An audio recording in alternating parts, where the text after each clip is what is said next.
আর play থেকে 8 পর্যন্ত আপনার 17 ছোট বিল্ডিং যুক্ত হয়ে কয়টা বিল্ডিং আছে? একতলা 3 সিটের। আবার একটু সামনে গেলে ক্যান্টিনের সাথে 3 থেকে 4 তলা। হ্যাঁ, ওখানে জুনিয়ররা থাকে। ছুটি হবে একটু পর। সবাই ছিল তখন তো এক্সাইটেড ছিল। সে আমাদের বিল্ডিং আহত না, আমি এখন নিজের চোখে দেখছি, আমি কন্ট্রোল করতে পারতেছি না।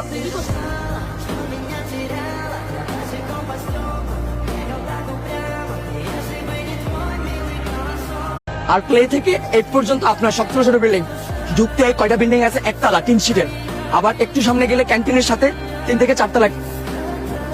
হ্যাঁ, ওখানে জুনিয়ররা থাকে। আর প্লে থেকে 8 পর্যন্ত আপনার 17 ছোট বিল্ডিং যুক্ত হয়ে কয়টা বিল্ডিং আছে? একতলা 3 সিটের। আবার একটু সামনে গেলে ক্যান্টিনের সাথে 3 থেকে 4 তলা। হ্যাঁ, ওখানে জুনিয়ররা থাকে। ছুটি হবে একটু পর। সবাই ছিল তখন তো এক্সাইটেড ছিল। সে আমাদের বিল্ডিং আহত না, আমি এখন নিজের চোখে দেখছি, আমি কন্ট্রোল করতে পারতেছি না।